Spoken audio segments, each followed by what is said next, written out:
Bienvenidos a nuestro espacio de debate aquí en CNN Chile. Son las 9:30 de la noche en punto y vamos a conversar sobre el que ha sido el tema político de la semana, sin duda. Los resultados de la encuesta CEP y lo que viene de aquí en adelante para el gobierno, para la carrera presidencial, en fin, para todos los temas que la CEP tocó. Para ello estamos aquí en los estudios de CNN Chile junto a Eugenio Guzmán, director de la Escuela de Gobierno, de la Facultad de Gobierno, decano de la Facultad de Gobierno, es el cargo correcto, ¿no?, de la Universidad del Desarrollo. ¿Qué tal? Muy buenas noches. Gracias. Y con Francisco Vidal, exministro, ex vocero de dos presidentes de Lagos y Bachelet, también está con nosotros. Muy buenas noches. Hola, Daniel. Gracias por la invitación. En primer lugar, aquí ha habido dos formas de entender el porcentaje de aprobación al gobierno. Desde la oposición se ha hablado de un porcentaje muy bajo, el gobierno ha intentado hablar de una tendencia que estaría subiendo. ¿Podemos realmente hablar de una tendencia cuando el gobierno todavía se mantiene apenas en un 27%, Eugenio? Yo creo que derechamente sería tratar de tapar el sol con un dedo. Efectivamente el porcentaje es bajo, pero también, y es evidente que si uno ve más o menos toda la secuencia, toda la serie, hay un cambio pendiente. La pregunta que obviamente está por hacerse es cuán sistemático va a ser ese cambio. Uno esperaría, no es necesariamente cierto todas estas cosas, pero uno esperaría que cuando llegan los periodos electorales, del mismo modo que algo se ordena la política, del mismo modo los gobiernos pasan a segundo plano en términos de la línea de ataque. Entonces, desde ese punto de vista, eso podría favorecer. Ahora, ¿cuánto Piñera podría crecer? Esa es la tercera pregunta que obviamente está dentro de las expectativas. ¿Francisco? Bueno, yo creo que el gobierno sube, claramente. Puede ser una tendencia, lo que pasa es que tiene un drama. Sube como del tercer subterráneo al segundo subterráneo. Sí, fíjate que el 27% es el resultado más bajo de los 22 años de la CEP en materia presidencial. Solo superado hasta ahora por Eduardo Frei Ruiz-Tagle, por ahí por noviembre del 98.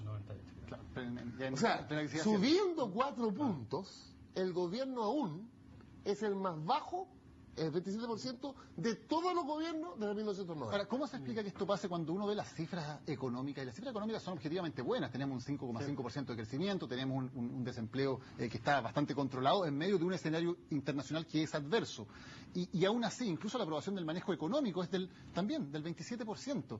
¿Cómo se puede explicar que con la economía, que supuestamente es el principal predictor de cómo la gente ve el éxito de un gobierno, en su mejor momento, aún así el gobierno se mantenga tan bajo? Yo tengo mi interpretación. Vamos a escucharla todos. Yo creo que está mal pelado el chancho. Yo creo que es otro drama del gobierno.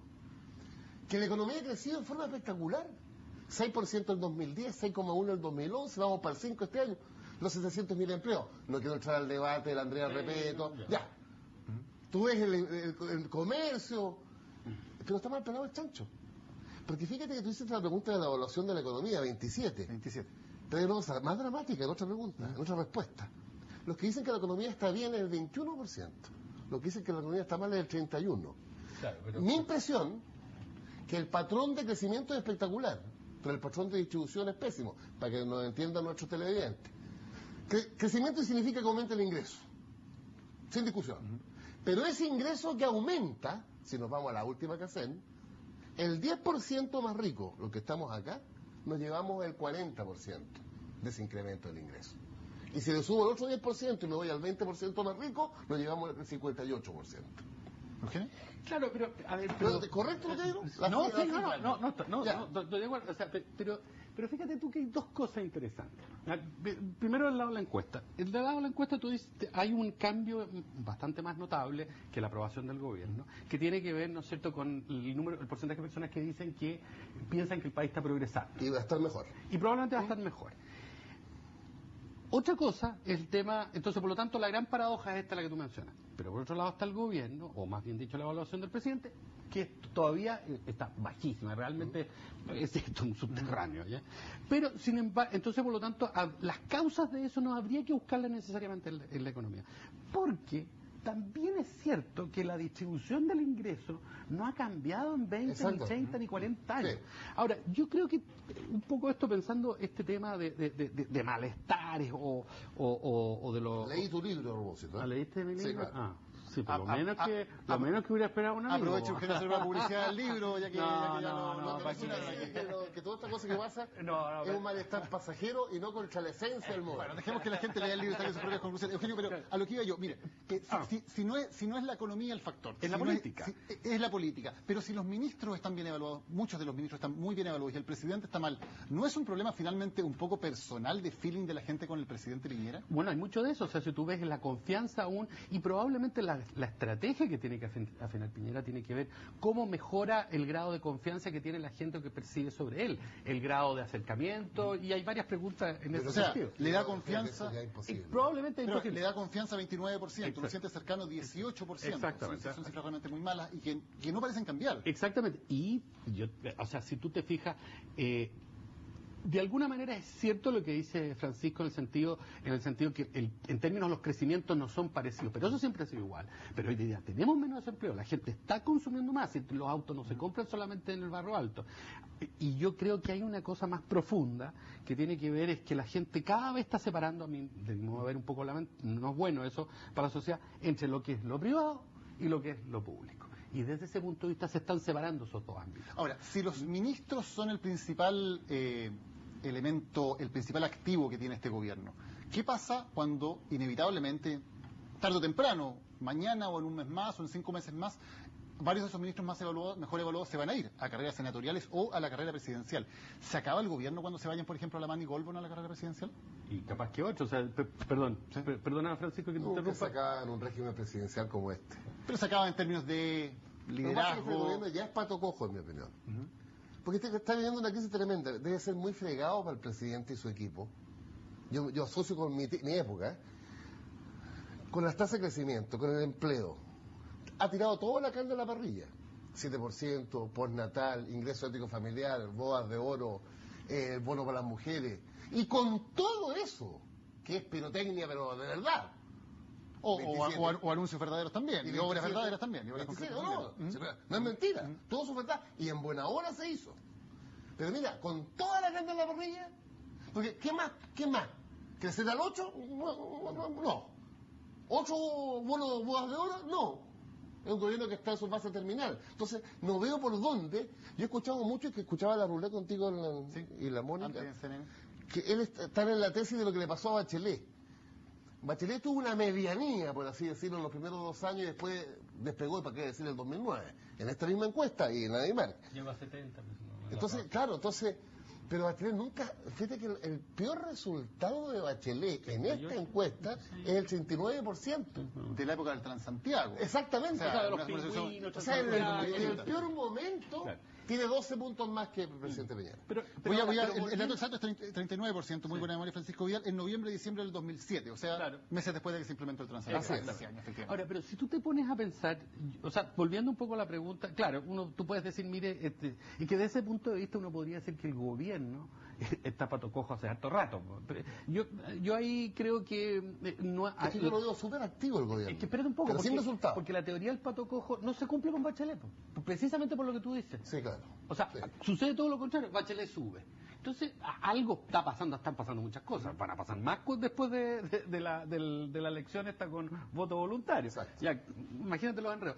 Pero volviendo a tu pregunta, fíjate tú, yo no creo que sea yo creo que es complejo en un escenario, suponte tú un escenario en que las municipales no definen mucho políticamente.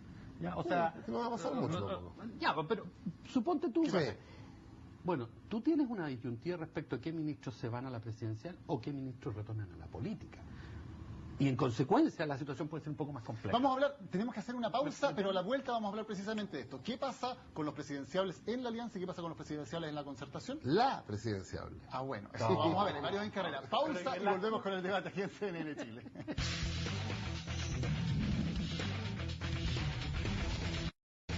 Está acalorado el debate aquí, tanto que dicen que pasó un poquito de calor en el estudio incluso. 40 grados. Bueno, está bien. Es el calor de la discusión, del debate de ideas. Muy bien. Esa es la idea. Hablemos de los presidenciables de la alianza. ¿Qué pasa después de esta encuesta? Goldborn efectivamente aparece como disparado, Alamán es el gran perdedor, Longueira ya está definitivamente fuera de carrera. ¿Qué es lo que viene ahora y cuáles son las estrategias? Bueno, yo tengo la impresión de que efectivamente, a ver, que bastante trecho. O sea, yo no compraría la tesis de que aquí Bachelet primero, que va a ganar en primera vuelta, podría ganarlo, pero no falta demasiado como para poder decirlo. Segundo, que no exista competencia entre estos candidatos. Ahora, lo que es un hecho es que Goldborn está lejos respecto del resto de los candidatos de la alianza. O sea, de hecho, piensa tú que en la misma encuesta, cuando se hace la pregunta, ¿recuerdas? Abierta entre los que sí están seguros que van a votar, claro, las diferencias ahí se notan aún mucho más. Son mucho más amplias. ¿Tiene alguna opción todavía Andrés Alamán? Mira, yo creo que la derecha tiene un problema tremendo, porque la derecha en Chile nunca ha tenido menos del 40, 42. Lo peor fue el 93 con José Piñera y Arturo Alessandri, que sumados fueron el 31. Pero la situación de esta encuesta es brutal. Son 11 puntos de adhesión, de intención, de gusto por los... Pero todos estamos de acuerdo de que la centro-derecha, la alianza es mucho más va a sacar mucho más que eso, sin duda. Entonces, me das la razón, porque significa que hay un vacío de liderazgo en la derecha brutal. Porque la suma de potenciales liderazgos de derecha debe sumar a lo menos el 30, 35, 40. ¿No será que la gente, porque es una pregunta abierta de mención espontánea, ¿no será que la gente simplemente todavía no los ve como candidatos? ¿No se le ocurre decir Goldborn o Alamán van a ser candidatos? Goldborn parece que es candidato a todo. No, yo te digo que es muy distinto eso. Fíjate en el 98. Lavín empieza la campaña en el 98. Sí. Bachelet. Fíjate, Bachelet ya empieza el 2003 y cuando el 2004 viene la elección, ¿te acuerdas cuando Minami la presenta que ella iba a hacer su rostro? Bueno, y ella después renuncia, qué sé yo. O sea, son campañas largas. O sea, ¿deberían empezar la campaña ya? ¿Están perdiendo el tiempo? Yo creo que sí. Eso es claro. ¿Sí? O sea, si Andrés Alamán, que en mi opinión es mucho más potente políticamente que Goldborn. Goldborn es los mineros, una sonrisa y nada más. Bueno, si por eso se podría decir lo mismo a Bachelet, pues, Francisco. Fue presidenta 4 años, pues, cabrito. No ahora, pues, pero cuando era candidata. Acuérdate las críticas que decían, sonrisa, había sido concejala, sí, y se reían de... Sí, claro. No. O sea, lo que pasa es que a Goldborn me lo dejo reservado. Hubo un reconocimiento ahí de que Goldborn y Bachelet tienen similitudes como candidatos. Okay. Entonces, claramente Alamán es peso político. Si veo la pesadilla de un nuevo gobierno de derecha para mí, entre Alamán y Goldborn, Alamán 1000 veces, porque hombre de Estado, todo. Ya, pero es que usted no va a votar ni por Alamán ni por Goldborn, entonces son otros los que tienen que ir a buscar. Dicho eso, yo creo que Alamán, si quiere recuperar, Goldborn lo está multiplicando por 4, 9 versus 2. Tiene que salir al combate, porque además tiene una ventaja Alamán. Tiene a lo menos un partido detrás. Está claro, o sea, a Alamán le conviene que salir hoy, irse a campaña. Yo creo que entre otras cosas, ¿y a Goldborn también? Porque Goldborn también. También, porque imagínate que Bachelet, ¿qué es lo que está haciendo Bachelet? Ella está en una situación de silencio, no está contestando, por lo tanto no hay diálogo, entonces por lo tanto es muy difícil hacerle crítica, pero entonces por lo tanto tú tienes que decir, bueno, ¿cuál es mi brújula? Voy a hacer lo que hace el contendor, o sea, nada, no, yo creo que es un error, hay que hacer algo. No, 9 contra 50 y hacer nada es fatal. Es fatal, entonces desde ese punto de vista yo creo que hay que salir a al menos generar cierto entusiasmo, porque imagínate que esta encuesta, todo el mundo, ¿cuánto serían las expectativas en un momento dado por parte del gobierno? Que era 30, ¿no es cierto? 30 era el óptimo. Entonces, obviamente, se van abajo las expectativas. Cuando tú tienes un candidato, te va importando menos esto y tú vas poniendo todo así. Pero se podría dar lo siguiente, esto es una hipótesis, ¿no? Si estos números no cambian y nos vamos a la presidencial, se podría dar el fenómeno del 93. Donde era tan evidente... Muy tarde, claro, y fue muy tarde. Tan evidente la que Frey ganaba, que sacó el 58%. Tú sabes que, bueno, en mi obsesión de profesor de historia, desde el año 1920, de ahí para adelante, nunca un presidente en Chile obtuvo un 58%. Ni su padre. Claro, pero te agrego una cosa, que en 1920-23 no votaba la cantidad que vota ahora. Así que era indirecta mucho más. Perfecto. Entonces, te quiero decir que se puede decir el año de un Bachelet Frey, por así decirlo, que arrase, y la derecha irrelevante. Y porque la derecha define su candidatura en junio. O en abril, por ahí. Tenemos que hacer una pausa, después volvemos al escenario del bacheletazo, pongámosle ese nombre, eso no real en el Chile de hoy. Vamos a la pausa y volvemos. Ya, estamos de vuelta para hablar de Michelle Bachelet, sin duda la gran protagonista de la encuesta CEP. Una primera pregunta, ¿alguien le cabe alguna duda de que Bachelet vuelve y es la candidata? A mí ninguna. ¿Ninguna? Ok, Eugenio. Pero yo tengo la razón. A ver. Yo creo que si ella tenía la opción de decir que no, legítimamente, por razones políticas, personales, se le pasó el cuarto fuera. Claro. ¿Eugenio? No está en condiciones hoy día de decir que no. Yo creo que ese argumento es poderoso, y como todos los argumentos poderosos son simples. Ella es una mujer disciplinada, ordenada, y desde ese punto de vista no sé qué excusa podría tener para no venir a esta altura. Otra cosa es si le conviene, Segunda pregunta, en el escenario que todos dan por hecho de que Bachelet vuelve, ¿hay alguna posibilidad de que haya primarias en la Concertación? ¿O finalmente la fuerza de su presencia aquí va a ser tan grande que va a ser proclamada de inmediato? Voy a decir una cosa provocativa. ¿Ya? Yo creo que sería ridículo, pero voy a decir al revés. ¿Ya? Yo creo que peligran las primarias. Pero no porque Michelle Bachelet diga no, ¿para qué? O que Osvaldo Andrade diga ¿para qué? No, tiene que ver con el sentido del ridículo. Claro. O sea, no sé si Andrés Velasco y José Antonio Gómez o Claudio Rego pueden llegar a una primaria donde saque cada uno el 1%. Lo que tendría sentido es probablemente si los candidatos fueran por fuera, valga la redundancia. Claro. Porque ahí en una segunda vuelta ya entran a negociar. Por ejemplo, con Marco Enrique o eventualmente con Franco Parisi. Entonces mi problema es que la primaria puede caerse no por voluntad de Bachelet, ni de los partidos. Puede caerse por una reflexión con la almohada, con el espejo. Oye, ¿voy a esta cuestión que no tiene sentido? ¿Y cuánto cuesta una primaria? Yo soy partidario de la primaria. Pero por el Creo que a Bachelet le iría estupendo. Ahora yo estoy pensando en la primaria legal, que sea financiada por el Estado. Sí, porque es algo, si no es así, el 2005, recordemos que se calendarizaron primarias, alcanzó a haber un debate y finalmente Soledad Alvear se retiró cuando Bachelet le sacaba una enorme diferencia en la encuesta. Podría repetirse un escenario así aún más extremo. Claro, 20, 25, 30. Alvear tenía. Y aún así se retiró. Era competitiva. De hecho, cuando tú medías a Alvear sola, marcaba 46 al tiro, 40 y tanto. Entonces, sola con el otro candidato. Velasco, José Antonio y Claudio y Ola Jimena están dispuestos a ir a una derrota de esta naturaleza. Las cosas pueden cambiar. Ahora, una vez que Michelle Bachelet se convierte en la candidata de la Concertación, que más o menos el escenario o de la oposición, sumándole eventualmente algunos grupos aparte de ¿al Partido Comunista? Claro, hay dos datos aquí. Uno es aprobación de Michelle Bachelet, hoy es del 76% según la CEP. La aprobación de la oposición o de la actuación de la oposición según la CEP es 14%. ¿Cómo queda Michelle Bachelet, candidata de la oposición? ¿Queda más cerca del 76 o queda más cerca del 14? Lo que pasa es que, en mi opinión, nunca una persona en la historia contemporánea de Chile post-90 había tenido tanto poder como tiene hoy día Michelle Bachelet. Precisamente por tus números. Tal vez un poquito de Elwin, probablemente. Pero incluso lo comparo. Claro. Pero una persona que tiene intención de voto, 50, para no hablar de la otra que es una evaluación que no marca intención de voto, 76, que tiene 50, y su bloque natural de apoyo tiene 14, los 36 puntos que median entre una cifra y otra, le dan un poder de conducción, de dirección y de definición incontrarrestable. Ahora, pero Francisco, también hay un tema que el electorado que ve las cosas un poco más prospectivamente, esta concertación no es la misma concertación del 2005, no es la misma concertación del 99. Y desde ese punto de vista, esta concertación tampoco garantiza un próximo gobierno muy ordenado.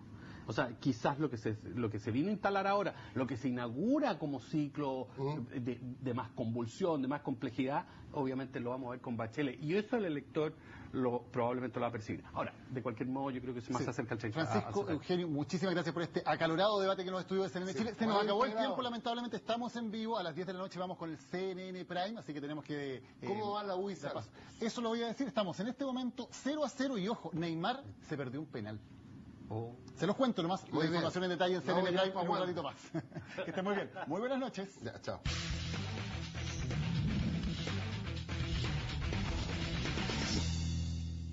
Clínica Indisa. Tú.